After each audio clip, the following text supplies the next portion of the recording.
Nous n'allons pas sortir pour parler en autre, mais nous allons parler au nom du Seigneur Jésus.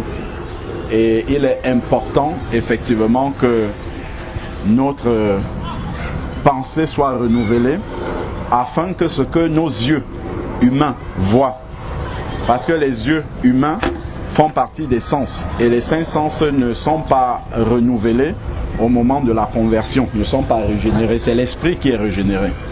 Donc il y a des choses que l'esprit peut voir mais que les sens ne discernent pas.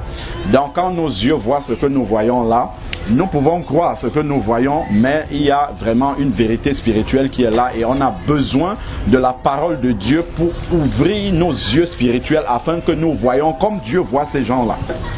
Pas que nous les regardons tels que nos yeux humains sont en train de voir, mais que nous puissions les voir tels que Dieu les voit. C'est-à-dire, comme le peuple, le Seigneur dit dans sa parole, qu'il voyait une foule nombreuse, languissante, et qui n'avait pas de berger. Et le Seigneur a eu compassion de cette foule-là. Et c'est cette même compassion que nous devons avoir. Nous pouvons nous voir comme faibles, et ça c'est très bien que nous nous voyons faibles. Parce que quand Dieu va se glorifier, toute la gloire lui reviendra.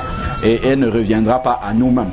Donc, quand nous voyons cette foule-là, nous voyons les gens tels qu'ils sont, nous réalisons que nous sommes petits pour pouvoir leur apporter quelque chose. Mais, comme le Seigneur a dit, ce que nous avons en nous est plus grand que ce qui est dans le monde. Donc toutes les personnes que nous pouvons voir là, ça peut être des présidents de la République s'ils veulent, ça peut être des directeurs de société, ça peut être des gens qui ont beaucoup d'argent ou qui ont réussi selon ce monde, ainsi de suite. Mais s'ils n'ont pas la vérité de la parole de Dieu que nous avons, ça veut dire qu'ils sont dans l'échec, ils sont dans le suicide, tel que on a pu le partager la dernière fois. Donc je voulais simplement aussi partager une portion de la parole pour que le faible nombre que nous sommes justement ne nous décourage pas. Au contraire, justement, quand c'est dans la faiblesse comme ça que Dieu vient et qu'il se glorifie, qu'il se manifeste. Si nous prenons Actes chapitre 8, déjà si nous regardons dans Acte 6, Acte 6, lorsque les apôtres avaient réalisé en fait que le travail du service aux tables commençait à prendre beaucoup de temps et qu'ils avaient délaissé vraiment l'enseignement, enfin en tout cas ils avaient plus beaucoup de temps pour se consacrer à la parole de Dieu. Donc si on lit dans Acte 6 à partir du premier verset, donc on a vu qu'ils ont demandé de choisir 7 hommes remplis du Saint-Esprit afin qu'eux ils puissent servir aux tables à leur place et que eux davantage se consacrent à la parole de Dieu. Et là on voit que parmi les personnes qui ont été choisis, c'est au verset 5. Donc ce discours plut à toute la multitude. Ils élurent Étienne, homme plein de foi et d'Esprit Saint, Philippe, Procor, Nicanor, Timon, Parménas et Nicolas, dans le prosélyte d'Antioche. Donc ici, nous voyons déjà le nom de Philippe qui est là. Donc, alors, regardons maintenant dans Acte 8 plus loin. Donc, c'était juste pour que nous voyons que le peuple avait choisi Philippe parce que le peuple avait discerné qu'il y avait une grâce que le Seigneur avait déposée justement en Philippe. Dans Acte 8 au verset 5, Acte 8 verset 5, Philippe, et chez moi ici c'est intitulé le diacre Philippe en Samarie. Donc effectivement c'est celui-là qui avait été choisi pour servir aux tables. Donc il est dit Philippe descendu dans une ville de la Samarie. Philippe descendu dans une ville de la Samarie. Donc il a été conduit par le Saint-Esprit à y aller. Et il prêcha le Christ. Donc on voit que Philippe est parti avec la conviction que le Seigneur l'accompagne, tel qu'on voit dans Matthieu 28, le Seigneur a dit, allez et faites de toutes les nations des disciples, les baptisant au nom du Père, du Fils et du Saint-Esprit, et voici, je suis avec vous tous les jours jusqu'à la fin du monde. Donc, je suis avec vous tous les jours jusqu'à la fin du monde est une promesse que le Seigneur donne lorsqu'on part pour faire de toutes les nations des disciples. Donc, il vient avec nous, il est avec nous sur le terrain, et ça, c'est ce que nous oublions souvent. Et c'est pour ça que je disais qu'il est important, avant de partir, qu'on renouvelle, c'est juste des rappels, qu'on se rappelle que, en fait, le travail qu'on va faire, ce n'est pas pour nous-mêmes. Le royaume des cieux, c'est pas nous qui l'avons créé, c'est Dieu qui l'a créé et qui le peuple. Et nous sommes juste des instruments entre ses mains pour pouvoir peupler ce royaume-là. Donc quand nous partons, le Seigneur vient avec nous parce que c'est son travail que nous sommes en train d'aller faire. Donc effectivement, il faut que le Seigneur nous ouvre les yeux sur le fait qu'il vient avec nous. Si nous partons, nous sommes saints, il est là. Si je pars, je suis seul, le Seigneur est aussi là. Donc c'est pour ça, Philippe ici, là, il est parti tout seul. Il n'est pas dit qu'il est parti avec quelqu'un. Il est parti tout seul et il prêcha le Christ. Donc il a cru effectivement les paroles de Jésus. Voici, je suis avec vous tous les jours. Donc le Seigneur est parti avec Philippe en Samarie. Alors, et il est dit ici au verset 6, les foules d'un commun accord s'attachaient à ce que disait Philippe. Ils n'ont pas regardé que c'est un grand nombre, donc ils sont influents en termes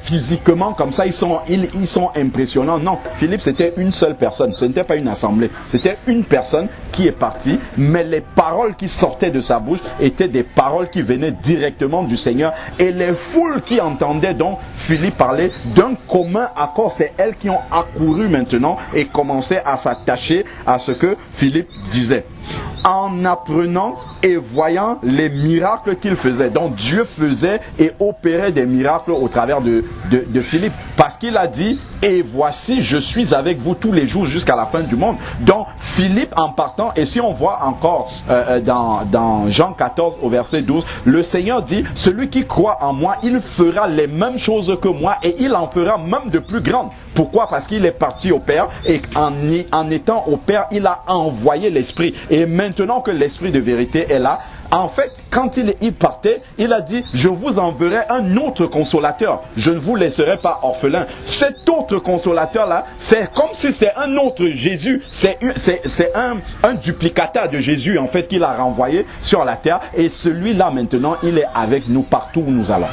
Donc quand nous allons aller devant quelqu'un, en fait c'est Jésus qui est devant cette personne. Voilà pourquoi le Seigneur dit dans 2 Corinthiens chapitre 5 vers le verset 20, comme si Dieu exhortait par nous. Pourquoi? Parce que quand je suis devant quelqu'un et que je parle, c'est l'Esprit de Dieu en moi qui est en train de parler à la personne. Donc c'est Jésus directement qui s'adresse à cette personne-là. Donc il ne faut pas qu'on croie qu'on est devant quelqu'un. En fait, c'est nous qui sommes en train, c'est Jésus qui est en train de parler. C'est comme si Jésus était descendu et il est en train de faire son œuvre. Et nous sommes juste des vases au travers desquels il est en train de parler aux gens. Donc si quelqu'un, nous allons parler à quelqu'un, si quelqu'un nous chasse même, c'est Jésus qui l'a chassé. Si quelqu'un nous insulte, c'est Jésus qui l'a insulté. Donc ne prenons pas ça pour nous, disons simplement que Dieu te pardonne parce qu'il ne sait pas ce qu'il est en train de faire. Parce que c'est Jésus qui est devant lui. Jésus est venu devant plusieurs personnes, les gens ne l'ont pas reconnu. Il est venu au milieu des siens, les siens ne l'ont pas reconnu. De la même façon, nous allons aller là devant les gens ne vont pas réaliser que c'est Jésus qui est devant eux. Et les gens vont dire, ah, si on était à l'époque des Israélites, nous on n'aurait pas tué Jésus. Alors que c'est la même chose, hein. Quand on va aller là, les gens vont chasser. Non, ils réagissent exactement comme les Israélites ont réagi lorsque Jésus était au milieu d'eux. Ils ne l'ont pas reconnu. De la même façon, nous allons aller, mais ceux qui ont le cœur ouvert pour le Seigneur reconnaîtront que c'est Jésus qui est là devant eux. Même si tu ne sais pas parler, même si tu bégayes comme Moïse bégayait, il a dit à Dieu, je ne sais pas parler. Vas-y et tu ouvres la bouche au nom de Jésus. Le Seigneur a dit, si vous leur parlez, même s'ils vous chassent, dites partez, mais dites-leur néanmoins que le royaume de Dieu s'est approché de vous. Et ça sera un témoignage contre eux pour le jour du jugement. Donc vraiment, sachons que c'est le Seigneur lui-même qui vient pour parler à ces personnes-là qui sont autour de nous. Donc, regardons ici, donc Philippe a opéré des miracles de la même façon que Jésus opérait des miracles, parce que c'est Jésus qui se manifestait en Samarie au travers de Philippe. Car des esprits impurs sortaient de beaucoup. L'esprit que Philippe avait en lui, c'est Jésus qui est revenu en esprit. Si on lit, je crois c'est dans 2 Corinthiens 3, 17, si je me souviens, où on dit le Seigneur c'est l'esprit. Donc en fait c'est l'Esprit Saint qui est le duplicateur de Jésus qui était en Philippe, qui manifestait. C'est pour ça que les esprits impurs ne pouvaient pas résister quand Philippe était en train de parler avec autorité. De la même manière, quel que soit l'esprit impur qui est en quelqu'un ici, si on dit au nom de Jésus, la même chose qui s'est passée ici va s'accomplir. Parce que c'est le nom de Jésus qui est en jeu et non nous là qui sommes ici. Pas du tout. C'est le nom de Jésus. Alors, donc, ensuite maintenant, car des esprits impurs sortaient de beaucoup de démoniaques en criant d'une voix forte, et beaucoup de paralytiques et de boiteux furent guéris. Parce que beaucoup de personnes qui sont ici pensent qu'on parle d'un Dieu mort, mais si maintenant ils commencent à voir cela se manifester, ça va changer leur vision complètement des choses. Donc n'ayons pas crainte si nous voyons quelqu'un qui est sur un fauteuil ou bien quelqu'un qui est malade, s'il accepte. Parce que Jésus demandait toujours aux gens, que veux-tu que je fasse pour toi? Que je recouvre la vue, qu'il te soit fait selon ta foi. Donc on va demander aux gens, est-ce que vous voulez qu'on prie pour vous? Et là, on va prier, leur imposer les mains au nom de Jésus s'ils le veulent. Donc beaucoup de paralytiques, de boiteux furent guéris, et il y eut une grande joie dans cette ville. Alors, donc un homme du nom de Simon, qui se trouvait déjà auparavant dans la ville, exerçait la magie, provoquait l'étonnement du peuple de la Samarie et se disait quelqu'un de grand. Parce qu'il faisait de la magie, les gens l'estimaient et les gens étaient même tellement séduits par ce qu'il faisait. Tous, depuis le plus petit jusqu'au plus grand, s'attachaient à lui et disaient, celui-ci est la puissance de Dieu appelée la grande. Donc il faisait des choses, c'était le malin qui se manifestait au travers de lui et on croyait que c'est Dieu qui est en train de se manifester. Mais lorsque l'authentique, la vérité est venue, cela a été révélé justement que là, maintenant c'est la vérité. Et les ténèbres, c'est la même chose quand on voit Moïse devant Pharaon. Lorsque le bâton de Moïse se transforme en serpent, les enchanteurs de Pharaon ont essayé de faire la même chose. Oui, ils sont arrivés d'une certaine manière, mais qu'est-ce qui s'est passé? Le serpent, le bâton de Moïse transformé en serpent a avalé justement les serpents des enchanteurs de Pharaon pour montrer qui est vraiment la puissance de la grande. Donc la vraie puissance de Dieu. Donc quels que soient les gens qui sont ici, quels que soient les esprits qu'ils ont, quel que soit, Jésus est vivant et est au-dessus de cela. Amen. Il est au-dessus de cela. Donc n'ayons crainte de personne qui se place devant nous. Le Seigneur a dit, peu importe la personne qui est devant vous, il ne résistera pas à l'esprit de puissance que je mettrai en vous. Donc croyons ces paroles-là parce que Jésus est le même hier, aujourd'hui et éternellement. Donc ensuite maintenant, verset 11, il s'attachait à lui, donc à Simon le magicien, parce qu'il les avait assez longtemps étonnés par des procédés magiques. Parce que les gens n'avaient pas encore vu l'authentique. Ils avaient vu la photocopie. Beaucoup de personnes ici n'ont pas encore vu les vrais chrétiens.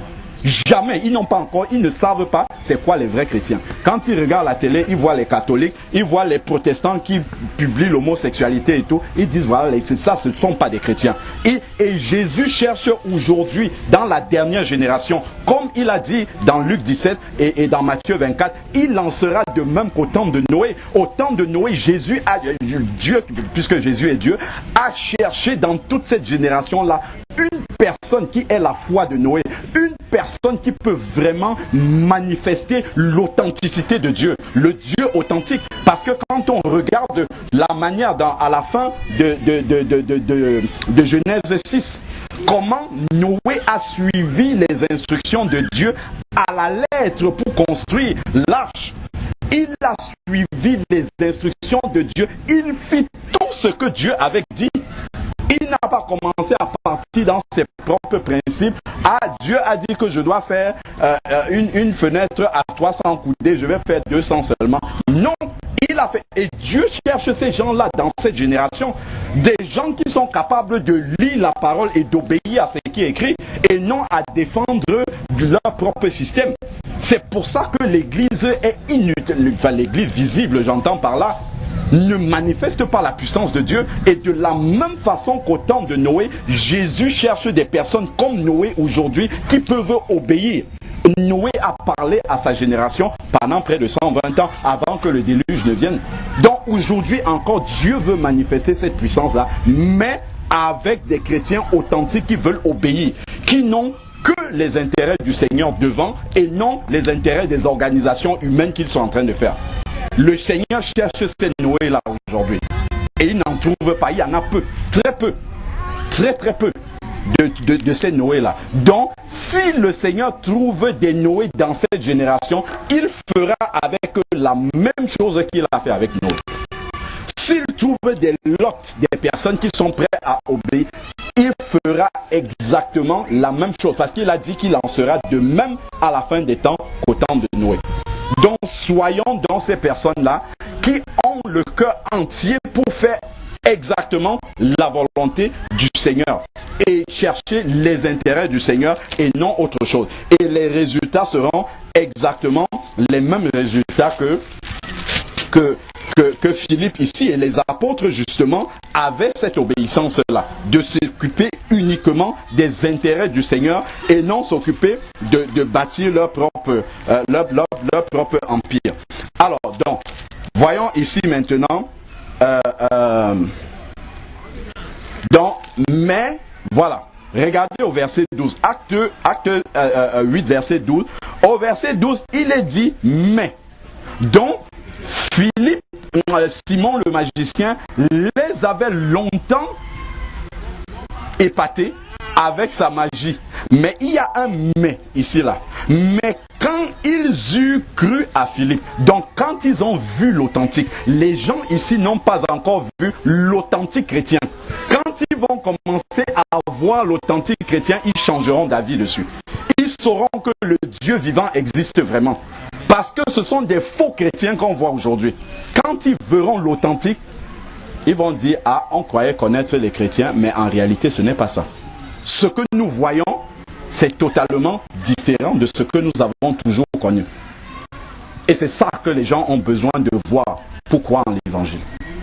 Pourquoi véritable? Comme les gens de la Samarie, ils avaient toujours cru en ce que le magicien Simon faisait, mais quand ils ont vu l'authentique, la vérité, là ils ont cru en Philippe, qui leur annonçait la bonne nouvelle du royaume et du nom de Jésus-Christ, hommes et femmes se firent baptiser. Lorsqu'ils ont vu l'authentique, ceux qui avaient le cœur ouvert, ils n'ont pas résisté. Hommes et femmes se firent baptiser.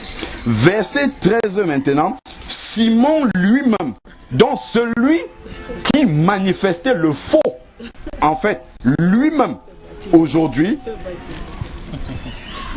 Simon lui-même crut aussi, et après avoir été baptisé, il ne quittait plus Philippe et voyait avec étonnement. Je vous assure que si Dieu trouve en nous des vrais Noé, les faux chrétiens qui sont là verront l'authentique et sauront qu'ils ne sont pas chrétiens et il faut qu'ils se convertissent. Ils ont besoin eux-mêmes, même les chrétiens, de voir l'authentique. Quand ils verront l'authentique, de la même manière que Simon, ils comprendront que eux, ils sont faux. Ils sont de faux chrétiens. Et qu'il faut effectivement qu'ils deviennent de vrais chrétiens. Et là, de la même manière que Simon a compris que tout ce qu'il faisait, ça ne venait pas de Dieu. C'était parce qu'on disait que c'est la puissance de Dieu et tout. Simon n'a jamais dit que son pouvoir venait d'autre chose. Donc, peut-être même lui-même peut-être croyait que ça venait de Dieu, mais quand il a vu l'authentique, quand il a vu ce qui venait réellement de Dieu, il a cru et il a adhéré. Aussi, et après avoir été baptisé, comment il ne quittait plus Philippe et voyait avec étonnement, alors que c'est lui qui étonnait les autres avant. Et maintenant, quand il voit l'authentique, il est tellement étonné de l'authentique. Tellement étonné. Mais si on suit véritablement la volonté de Dieu et que nous marchons comme le Seigneur veut, il va faire ces mêmes choses et les chrétiens, ceux qui disent qu'ils sont chrétiens, ils seront tellement étonnés de la manière dont l'évangile marche avec nous. Pas parce que nous sommes quelque chose, mais parce que nous voulons obéir à la parole de Dieu. Parce que nous voulons marcher exactement comme Dieu a dit. Et eux-mêmes seront étonnés que, mais nous on pensait qu'on avait l'évangile. On pensait qu'on suivait la parole de Dieu. Mais tel que je vois Dieu se manifester au travers d'eux, c'est comme s'ils prêchent un autre évangile, alors que c'est le même évangile qu'ils ont. Seulement, ils ne sont pas dans l'obéissance à la parole de Dieu. Et donc, Simon même était dans l'étonnement, les grands signes et les miracles dont il était étonné et ne quittait plus Philippe et voyait avec étonnement les grands signes et les miracles qui se produisaient, qui étaient le symbole, le sceau, parce que Philippe accomplissait la volonté de Dieu et il y avait le sceau de l'authenticité de Dieu là-dessus. Les chrétiens peuvent faire beaucoup de choses, mais s'il n'y a pas le sceau de Dieu, que ça, ce sont mes véritables enfants qui le font, tout ce qu'on fera, ça sera en l'air. Mais justement, Philippe avait le sceau de Dieu sur ce qu'il était en train de faire. Et voilà pourquoi Simon, même qui croyait qu'il manifestait la puissance de Dieu, il a compris que tout ce qu'il faisait là, ça c'est Satan qui l'avait trompé et qu'il fallait qu'il se convertisse réellement afin vraiment de manifester la vraie puissance d'être authentique, en fait, véritablement. Donc c'est ça que nous devons également comprendre, que nous sommes dans cette dernière génération où Dieu recherche ces Noé-là, c'est Lot, c'est Philippe, parce que effectivement Paul dit dans 1 Corinthiens chapitre 10 que cette parole-là est adressée à nous qui sommes parvenus à la fin des temps. Donc déjà à son époque, il parlait déjà de la fin des temps. À plus forte raison nous. À plus forte raison, nous, la toute dernière génération, qui sommes encore là et qui attendons le retour du Seigneur. Donc, prenons vraiment ces paroles-là avec foi et comprenons bien que nous allons au nom du Seigneur Jésus et que Jésus va accomplir ce qu'il a promis dans sa parole. Parce qu'il y a, tel que le Seigneur a dit à l'apôtre Paul, j'ai un peuple nombreux dans cette ville. De la même façon, le Seigneur a un peuple dans ce parc que nous ne connaissons pas. Et maintenant, le Seigneur prend le parti de nous envoyer vers ce peuple-là pour parler. Ceux qui se reconnaîtront appartenir, justement, faire partie de ce peuple-là, tout de suite, quand nous arriverons devant eux, la parole de Dieu va discerner. Quand nous allons parler, la parole de Dieu, quand ils vont entendre ça, va discerner, tel que la parole c'est dit, quelle tranche moelle, elle va séparer. Et là, ceux qui sont réellement du Seigneur vont recevoir cette parole-là. La Bible dit dans Jean 1 au verset 12, à ceux qui l'ont reçu, la parole, elle a donné le pouvoir de devenir enfants de Dieu. Donc devant cette parole-là, ceux qui sont réellement destinés à être sauvés vont ouvrir le cœur. Ils vont ouvrir le cœur et ils vont recevoir cette parole-là. C'est pour eux que nous sommes là. Beaucoup de gens vont nous rejeter. Souvenez-vous, le Seigneur a dit dans Matthieu 7, au verset 12-13, large est le chemin qui mène à la perdition. Il y a beaucoup qui passent par là. Mais étroit et resserré est le chemin qui mène à la vie. Il y en a peu qui entrent par là. Le parc a 450 hectares. Ça se trouve des milliers de personnes qui sont là. Il y en a 2 seulement qui appartiennent au Seigneur. Et le Seigneur veut que nous rencontrons ces 2-là. Et au passage, ceux qui ne sont pas du Seigneur doivent entendre le jugement. Parce que la parole de Dieu qu'on leur amène, c'est en même temps une parole de salut s'ils la reçoivent, mais c'est aussi une parole de jugement s'ils la rejettent. Jean chapitre 16, verset 8. L'Esprit de Dieu a été envoyé pour convaincre le monde de péché, de justice, s'ils acceptent qu'ils sont pécheurs et qu'ils se repentent de leurs péchés, donc de justice et donc et de jugement s'ils rejettent cette parole-là. Donc tout simplement, nous sommes porteurs également de la justice de Dieu au travers de la parole de Dieu que nous apportons aux gens. Donc vraiment, c'était pour que nous nous appuyons sur l'essentiel de cette parole-là et que nous ne nous disions pas que non, on va juste faire un devoir. Non, c'est vraiment un travail important pour le royaume de Dieu que nous sommes en train d'aller faire parce que c'est la justice de Dieu que nous apportons aux gens. Ça se trouve, il y a des personnes vers lesquelles on part maintenant. En fait, pour eux, le jour du jugement, c'est aujourd'hui. Lorsqu'ils viendront devant le trône de Dieu tel qu'on le voit dans Apocalypse 20 à partir du verset 11 où il est dit que les grands et petits sont venus devant le trône de Dieu, ils viendront entendre la sentence. En fait, qu'est-ce que Dieu va leur rappeler peut-être cet après-midi? Tout simplement, tu avais déjà entendu et tu n'as pas suivi. Donc ça, c'est vraiment pour que nous réalisons l'importance du travail que nous allons faire auprès de ces personnes-là que nous allons rencontrer cet après-midi. Que Dieu soit béni. Amen. 1 Thessaloniciens au chapitre 2. 1 Thessaloniciens chapitre 2 à partir du verset 9. Donc nous lisons simplement: car vous vous souvenez, mes frères, de notre peine et de notre travail, et comment nous vous avons prêché l'évangile de Dieu, travaillant nuit et jour pour n'être à charge à aucun de vous. Vous êtes témoins et Dieu l'est aussi. Donc, le travail que nous faisons, il y a des témoins. Donc lorsque je vais aller évangéliser, lorsque je vais aller accomplir un quelconque travail, vous êtes témoin, Dieu aussi est témoin. Que nous nous sommes conduits sainement et justement et d'une manière irréprochable envers vous qui croyez. Et vous savez que nous avons agi avec chacun de vous comme un père fait avec ses enfants, vous exhortant, vous consolant et vous conjurant de vous conduire d'une manière digne de Dieu qui vous appelle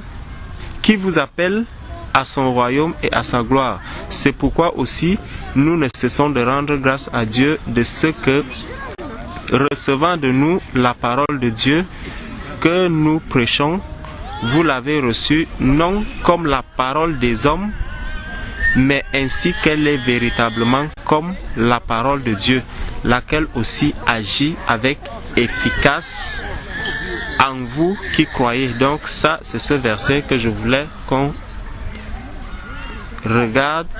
C'est pourquoi aussi nous ne cessons de rendre grâce à Dieu de ce que, recevant de nous la parole de Dieu que nous prêchons, vous l'avez reçue non comme la parole des hommes, mais ainsi qu'elle est véritablement comme la parole de Dieu, laquelle aussi agit avec efficace en vous qui croyez.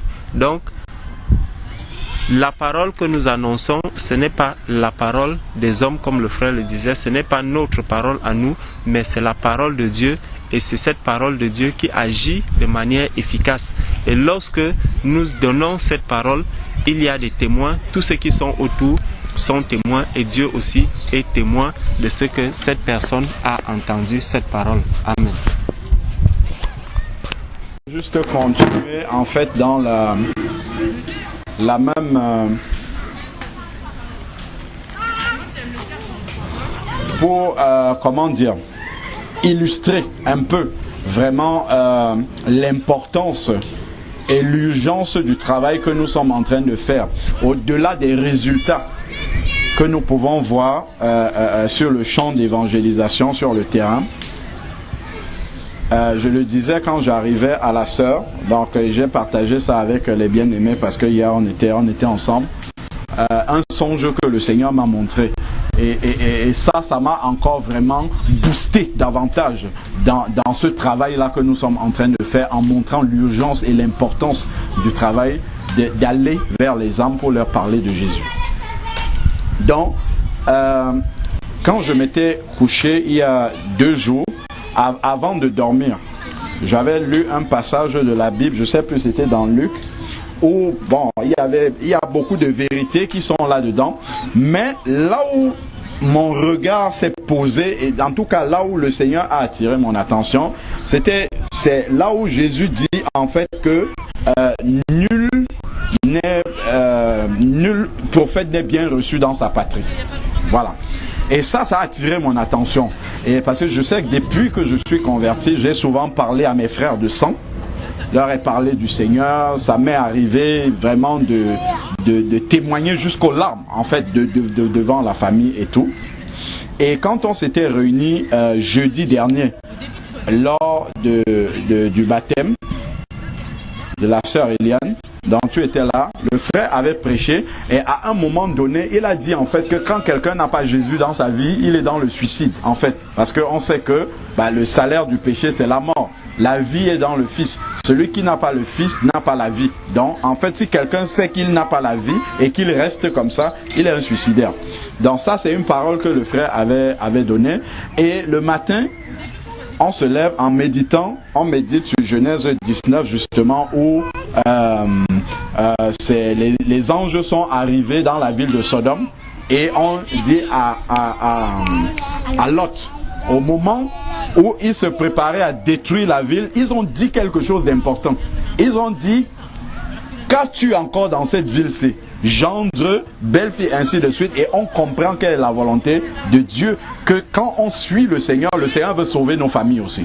Donc le Seigneur lui a demandé par les anges, si tu as des personnes encore, va avertir à ces personnes-là. Donc ça c'est un aspect aussi qui m'avait attiré dans la méditation de Genèse 19.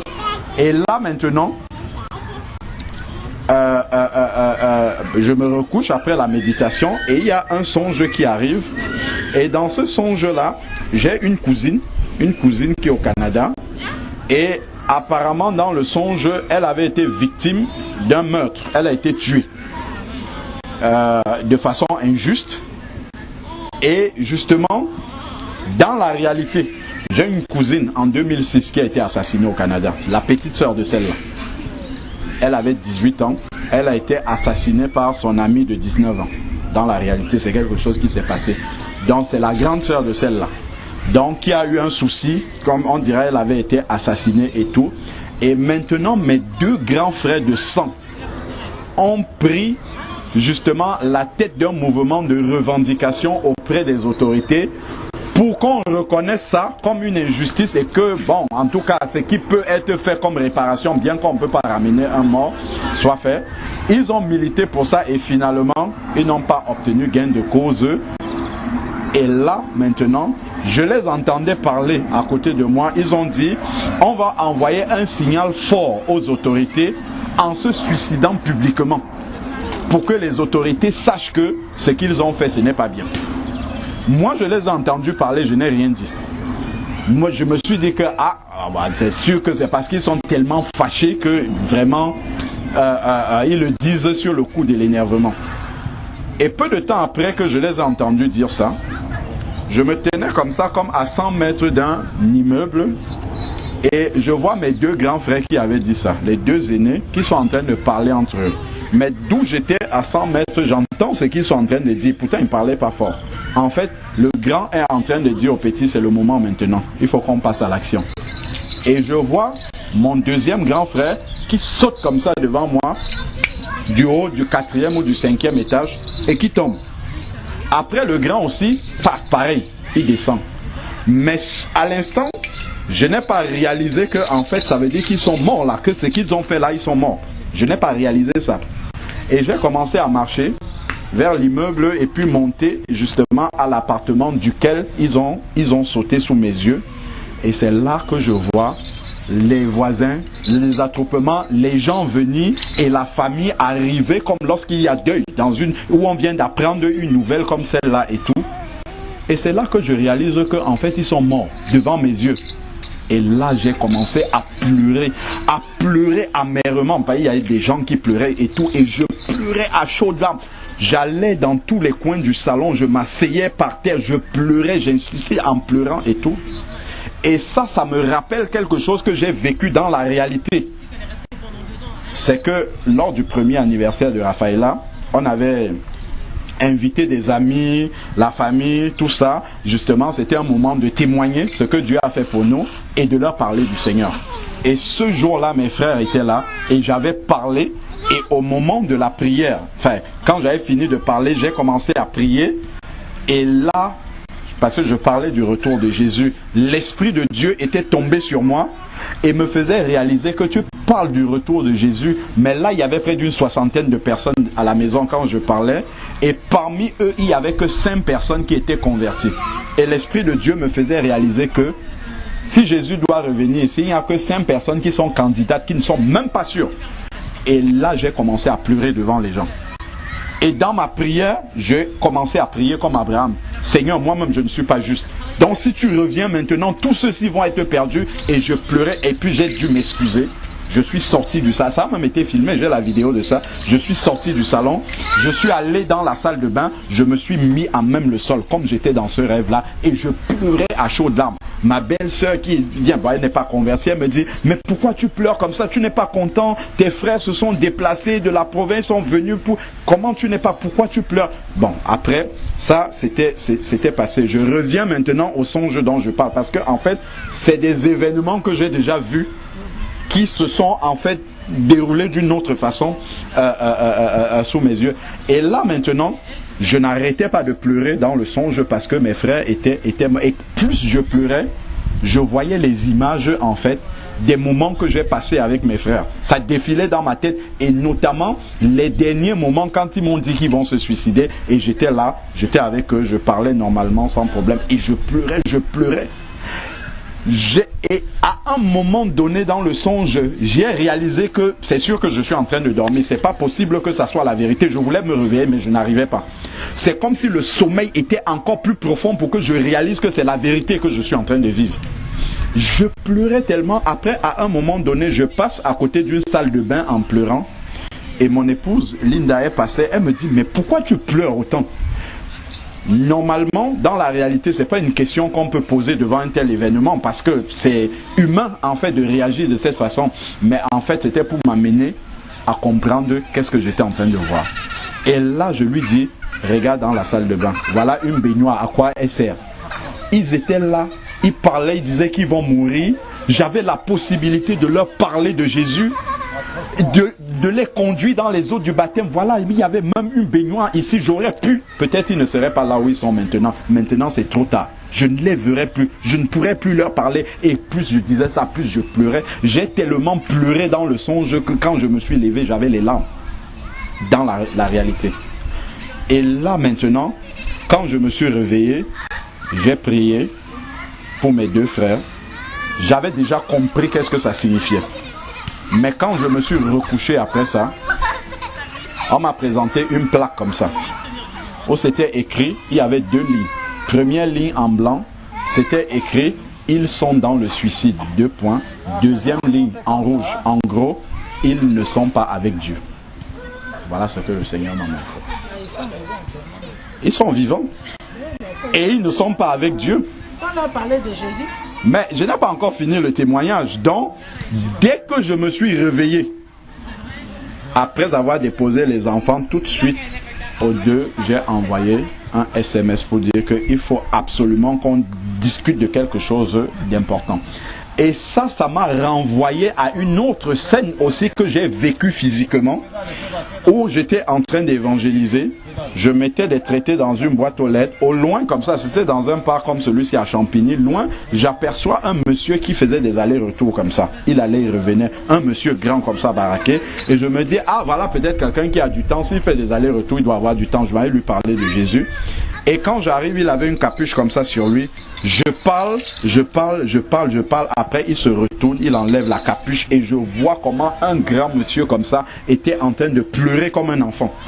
Il pleurait à chaudes larmes. Et il commence à m'expliquer qu'on vient de m'appeler de Dakar. Mon grand frère est décédé. Et il me raconte, il dit, il a été malade, on ne m'a même pas dit, pourtant je travaille à l'hôpital, on aurait pu me dire, peut-être il y aurait eu une évacuation sanitaire, il serait peut-être aujourd'hui en soins et tout, mais il ne serait pas mort. Et quand il me racontait, après, il éclate en sanglots, il dit, mais c'est mon grand frère. Donc c'est comme si, en fait, il ne réalisait pas que Certes, c'est son grand frère, mais il est mortel. Un jour, ça va arriver où son grand frère n'était plus là. Et c'est là où je commence à lui expliquer que c'est pour ça que on est dans la rue comme ça, pour parler aux gens quand ils sont encore vivants. Parce que nous tous, on va passer, on va mourir. Mais il faut avoir fait la paix avec Dieu. Il faut avoir reçu Jésus pour avoir l'assurance de là où on part. C'est pour ça qu'on parle aux gens. Certaines personnes peuvent avoir l'impression que nous sommes en train de les déranger, mais c'est vraiment parce que c'est important. Parce que quand il y a un cas comme ça, si vous avez l'assurance de l'endroit où votre grand frère, vous serez peut-être en train de pleurer parce que humainement, il y a le choc qui est là, mais vous aurez une consolation de savoir que là où il est parti, c'est bien mieux que là où il est ici sur la terre. Et quand je disais ça, il pleurait tellement, à un moment donné, je l'ai embrassé comme ça pour le consoler. Un grand monsieur comme ça, je ne me rappelle même pas comment ça s'est retrouvé. Et quand je l'ai pris comme ça, j'ai encore tous mes frères. Le Seigneur m'a dit, ce qu'il est en train de vivre là, un jour toi tu vas vivre ça.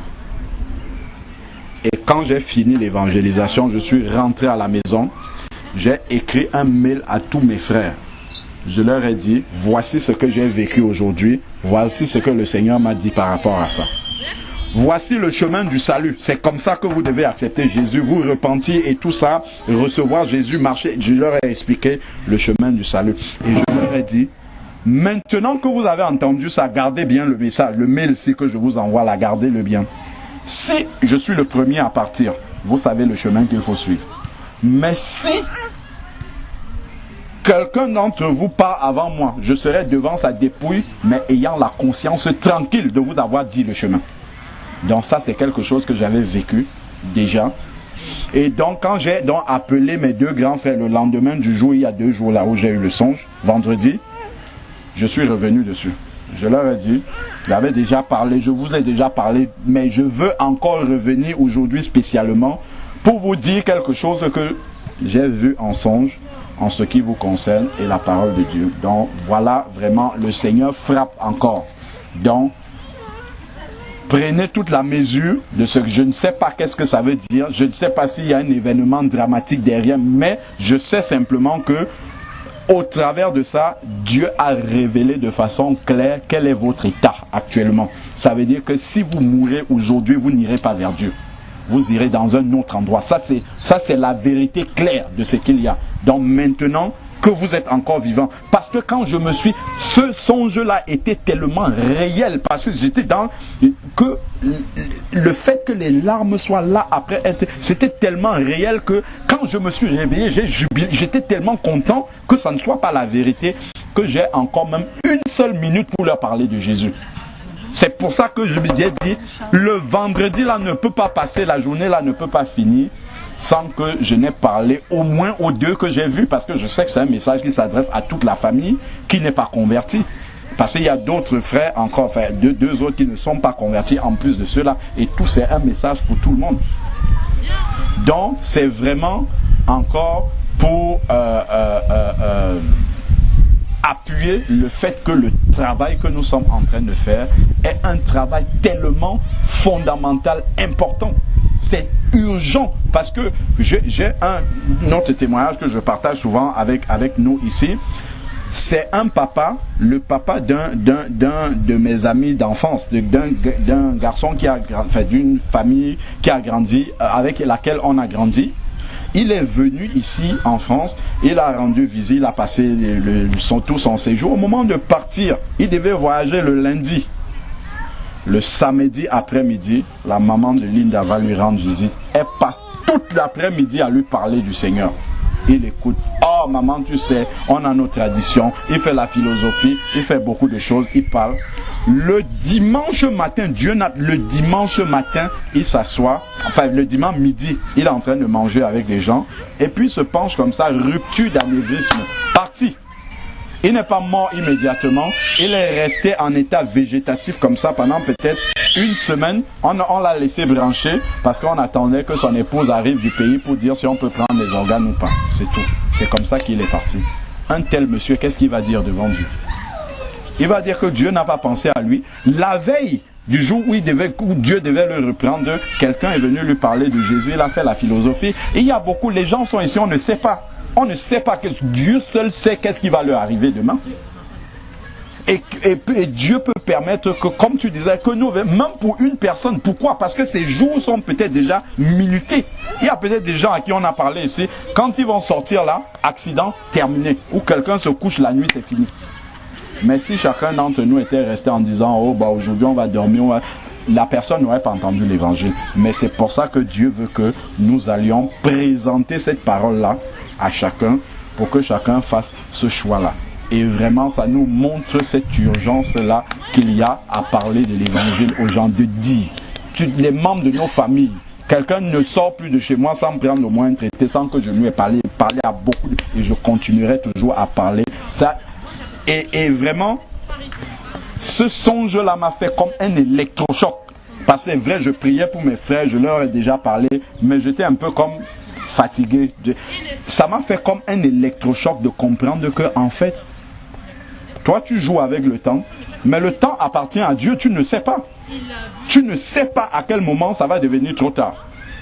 Donc le plus tu peux le faire. Et j'ai vu que ça a changé la manière dont je leur ai parlé de Jésus le lendemain quand je les ai appelés. Parce que là, c'était sans détour. Je leur ai parlé de l'enfer parce qu'avant, je venais un peu avec des pincettes, avec des sentiments même humains. De dire que bon, vous savez, mais là, et ils ont apprécié le fait que je leur ai dit la vérité comme ça. Ils ont dit vraiment, merci de nous avoir dit les choses telles qu'elles sont. Et ça, c'est important. Et c'est important que nos familles aient entendu, qu'elles acceptent ou pas. On a vu quand Lot est parti, quand Lot est allé annoncer à ses gendres, qu'est-ce